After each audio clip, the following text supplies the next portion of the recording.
MBTFR.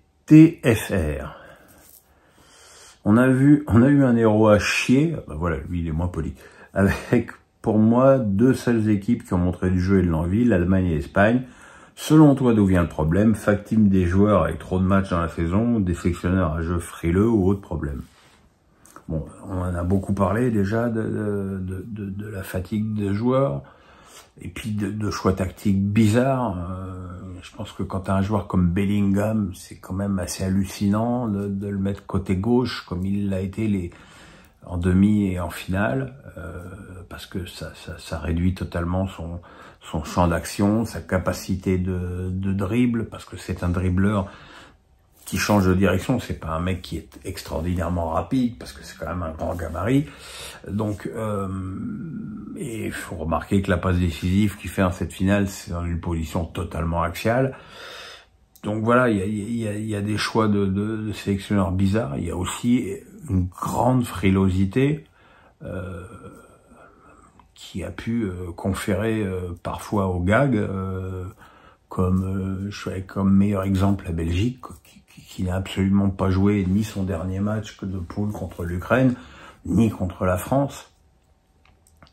La France, c'est pas tellement qu'elle a pas joué, c'est qu'elle a mal joué. C'est que faut bien voir que dans tous les matchs, à part contre l'Espagne, l'équipe de France a eu des munitions pour marquer beaucoup plus de buts que ce qu'elle en a marqué.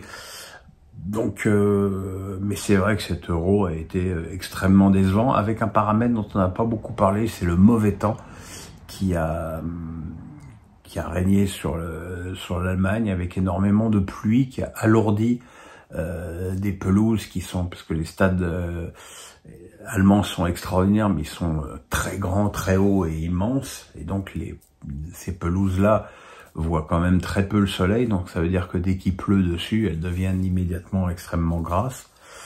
Et je pense que ça n'a pas non plus aidé à la construction d'un jeu offensif. Quentin Meyer me dit, le Racing Club de Strasbourg, paraît inquiétant sur les matchs amicaux, Vieira a du mal à imposer sa touche aux joueurs. Comment régler tous les problèmes selon vous afin de bien commencer la saison avec un début de saison difficile en plus en termes de calendrier? Oui, c'est vrai que les 6 premiers matchs de l'équipe de Strasbourg sont compliqués dans cette Ligue 1. Bon, ça veut dire que les suivants seront plus simples, hein, c'est un peu mathématique. Alors je n'ai vu que la première mi-temps du match contre l'équipe turque, 4-0 à la mi-temps, c'était catastrophique, j'ai vu une équipe qui n'avait pas d'envie, et ça c'est très très inquiétant dans des matchs amicaux, à moins que la charge de travail ait été extrêmement importante, mais bon, c'est vrai que pour l'instant le recrutement est très jeune, et qu'en plus il y a que 2 des 3 joueurs qui ont participé au match, et encore ils n'en ont fait que des petits bouts. Le recrutement n'est pas terminé, mais c'est vrai que une petite pointe d'inquiétude quand même, alors que finalement tous les jeunes joueurs recrutés par le club l'année dernière, qui ont donc un an de plus d'expérience en Ligue 1, sont toujours là, et qu'on peut espérer que en deuxième saison ils franchissent un cap, les Silla, les Mangwa, les Bakwa, les Mega, tout ça, c'est tous les joueurs en A, qui franchissent un palier, et pour l'instant, c'est vrai que ce palier, on a du mal à le voir arriver. Guillaume Alicia, Habib Beye n'a toujours pas de club, s'est-il vu trop beau en quittant le Red Star? Peut-être, oui, peut-être.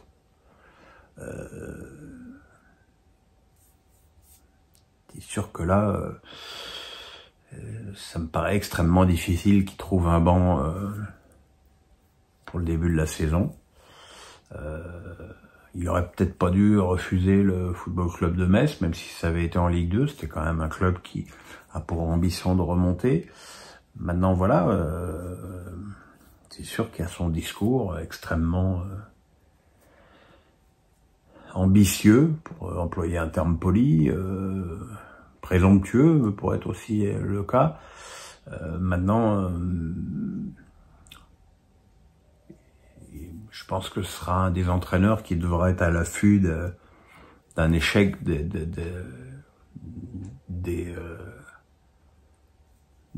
coachs sur le banc et qui sera peut-être un des premiers pompiers de service appelés. Maintenant, quand on dit pompier de service, eh ben, ça veut dire pompier de service, ça veut dire arriver dans un club mal classé et qui a un petit peu la tête dans le seau. Et ben, le but du jeu, c'est de sortir la tête du seau de ces mecs-là. Roi Magic Johnson. Ah, voilà un pseudo que j'aime. Je pense que le PSG devrait se positionner sur Rashford qui arrive à la fin d'un cycle à Manchester. Quand on voit comment s'est relancé Sancho du côté de Dortmund, pourquoi ne pas tenter la même chose avec Rashford? Es-tu d'accord?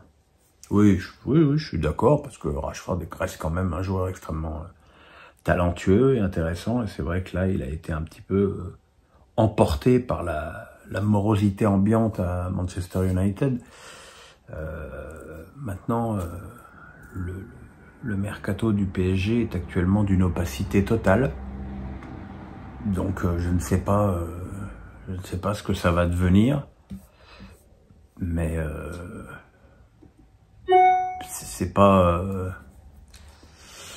ouais. Un petit point d'inquiétude aussi là pour le recrutement du PSG. Alors, Guillaume Alicia me dit « Comment as-tu trouvé le plongeon de la ministre des Sports dans la Seine ?» Dégueulasse. Dégueulasse. Alors, pas la ministre, hein, mais quand je la vois glisser sur les pavés et entrer dans cette eau grise absolument répugnante, j'ai rien d'autre à dire que ça me dégoûte. Ça me dégoûte. Alors après... qu'elle prenne son air de ravie de la crèche pour nous dire que c'est la chose la plus formidable, que l'eau est douce. C'est vrai que c'est assez rare que l'eau gratte, quoique dans la Seine tout est possible. Moi, la seule chose qui me choque, mais dans des proportions assez incroyables, c'est qu'on ait claqué 1,4 milliard d'euros pour rendre l'eau de la Seine baignable pour Oudéa Castéra, Hidalgo et Macron. Voilà, c'est quand tu sais les problèmes qu'il y a dans les hôpitaux, dans les écoles en France, et d'autres problèmes, hein, mais les hôpitaux et les écoles déjà, tu vas pas claquer 1,4 milliard et puis tu vas faire le triathlon dans un endroit en France qui est baignable. Enfin voilà, ça me paraît hallucinant comme dépense. Clem me dit que penses-tu du retour d'Alexis Sanchez à l'OM? J'aime pas trop quand on fait du neuf avec du vieux. Il est parti parce qu'il n'y avait pas de Coupe d'Europe, il reviendrait dans un club où il n'y a pas de Coupe d'Europe, suivez la logique. Il veut toujours 500 000 euros par mois alors qu'il a 35 ans, voilà. T'as tous les contours d'une fausse bonne idée, tout ça. Voilà, je suis pas emballé. Supporter parisien me dit le Bayern a fait une offre de 30 millions plus 5 millions refusés par Rennes pour Désiré Doué, hein, parce qu'il le met pas dans son. Et le club breton en attend au moins 60, ce qui en ferait la plus grosse vente de son histoire. Il semblait que Doku avait été vendu 65 millions. Bref. Selon toi, pour les prétendants, est-ce trop cher pour la qualité du joueur et le PSG a-t-il encore ses chances? Moi, ce qui me fait rire avec Doué et le PSG, c'est que j'ai déjà au moins 10 fois depuis des semaines lu le tweet, c'est le PSG va passer à l'assaut sur Doué. Ils attendent quoi?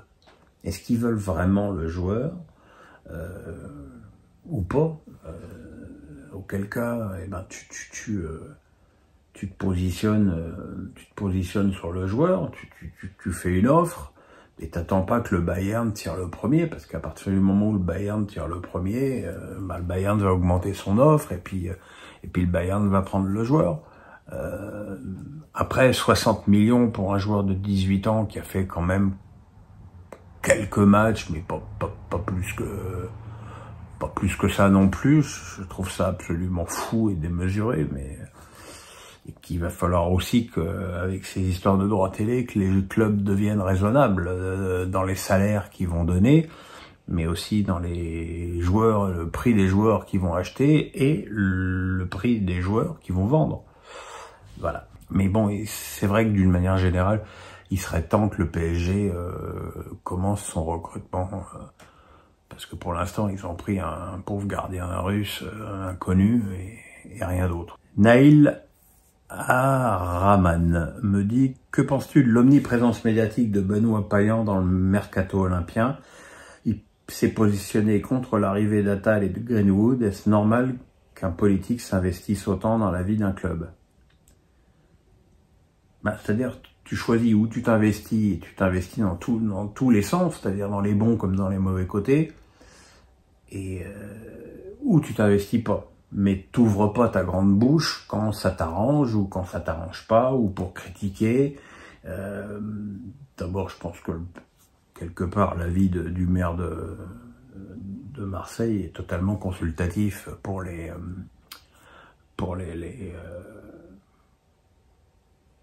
joueurs, pour les dirigeants marseillais.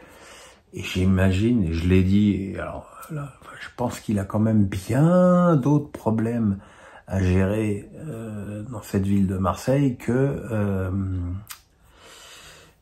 les arrivées d'Attal ou de Greenwood. Après, bon, Attal, il me semble que ce soit un pétard mouillé. Greenwood, ça semble pouvoir se faire. Là aussi, je me suis exprimé, ce qui m'a valu d'ailleurs un très joli shitstorm sur Twitter, alors que visiblement les supporters marseillais ne sont pas d'accord entre eux. Enfin, il y en a beaucoup qui ont l'air très contents de l'arrivée d'un excellent joueur et d'autres qui disent qu'ils ne veulent pas d'un violeur. Après, voilà, il y a eu une enquête qui a été faite en Angleterre, et on sait qu'en Angleterre, ça rigole pas avec ces choses-là. L'enquête a été abandonnée faute de preuves. Voilà, le joueur, il est toujours avec sa compagne. Ils ont fait un enfant depuis. Mais bon, après tout, j'ai envie de dire, c'est l'affaire des supporters marseillais et du club de Marseille. Après, Payan, il donne son avis, très bien pour lui. Je suis pas du tout sûr que les dirigeants vont l'écouter. Alors, Flols,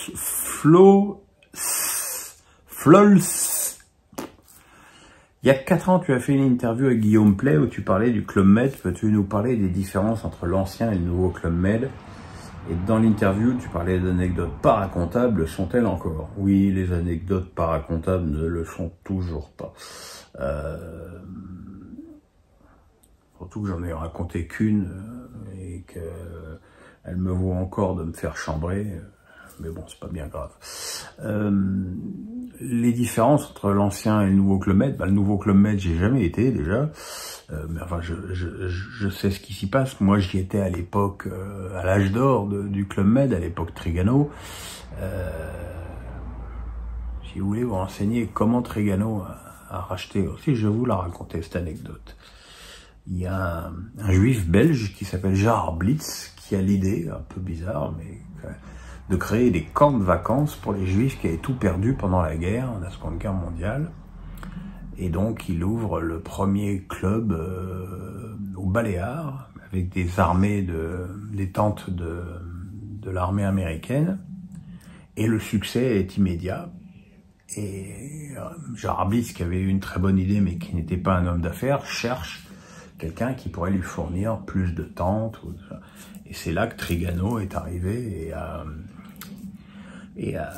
investi, a senti le truc et est devenu rapidement comment dirais-je, le grand patron du Club Med. Et moi, c'était une époque, moi j'étais dans des villages de cases, j'étais géo dans des villages de cases comme Corfou, de cases sans électricité.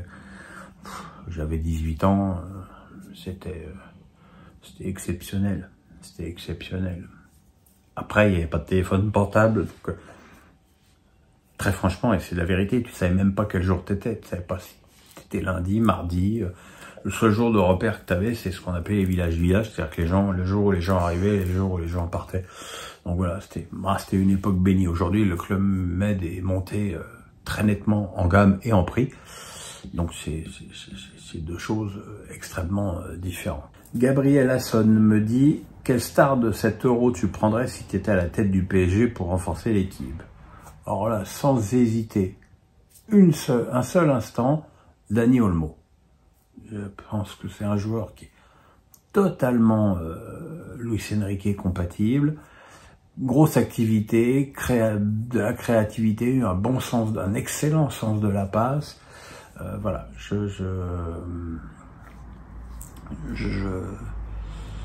moi je prendrais Olmo. Voilà, pas grand chose d'autre à ajouter. Supporter parisien me dit, que penses-tu des événements qui ont eu lieu cette nuit, qui ont retardé le match de finale de la Copa América entre l'Argentine et la Colombie? Et à ma grande surprise, l'organisation par les USA de cette Copa América a été un bide absolu, puisqu'il y a déjà eu des incidents en demi-finale. Là, la finale a été reportée d'1h15 parce qu'il y avait des tas de gens qui voulaient rentrer sans billet. Il y a eu des incidents, des bagarres, les incidents à la fin entre la Colombie et l'Uruguay avec Núñez qui s'est battu. Une compétition qui a été quand même taillée aux petits oignons pour Lionel Messi, pour être sûr qu'il arrive en finale à Miami chez lui comme par hasard. C'est pas bien. C'est pas bien, ça donne pas une bonne image du football, ça valorise pas tout ça. C'est très inquiétant à 2 ans, pardon, de la Coupe du Monde aux États-Unis, mais enfin qui sera à mon avis certainement pas organisée en termes de sécurité de la même façon.